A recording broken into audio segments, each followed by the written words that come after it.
بسم اللہ الرحمن الرحیم۔ حج کی تین قسمیں: حج افراد، تمتع اور قران۔ حج افراد اس کو کہتے ہیں کہ حاجی صرف حج کی نیت سے احرام باندھے۔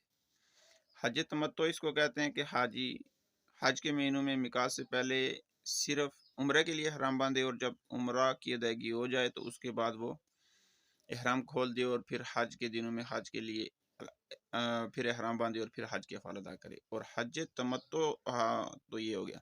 اور حج قران اس کو کہتے ہیں کہ حاجی حج کے مہینوں میں عمرہ اور حج دونوں کے لیے احرام کی نیت سے احرام باندھ رہا ہے۔ پہلے وہ عمرہ کے افعال ادا کر رہا ہے اور پھر وہ احرام نہیں کھولتا، اور پھر اسی احرام کے ساتھ جو ہے وہ حج ادا کر رہا ہے۔ اس کو حج قران کہتے ہیں۔ امام ابو حنیفہ رحمۃ اللہ علیہ رحمۃ واسعہ یہ فرماتے ہیں کہ حج قران سب سے افضل ہے، پھر حج تمتع اور پھر حج افراد افضل ہے۔ اور حج افراد کرنے والا حج سے پہلے طواف قدوم کرے گا، اور یہ طواف قدوم کی ادائیگی اس کے لیے سنت ہے۔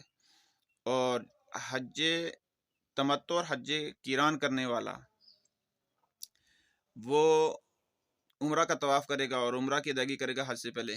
یہ ادائیگی اس کے لیے رکن کی حیثیت رکھتی ہے۔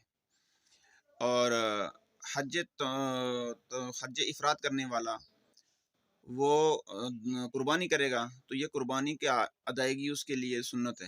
اور جب کہ حج تمتع اور حج قارن، حج قران کرنے والا اور حج تمتع کرنے والے کے لیے قربانی کا کرنا یہ واجب، لازم، ضروری ہے۔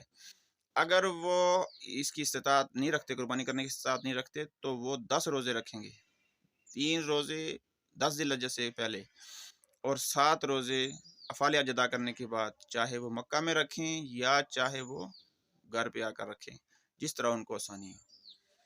یہ 3 قسمیں تھیں حج کی، اور ان کی درمیان یہ فرق ہے۔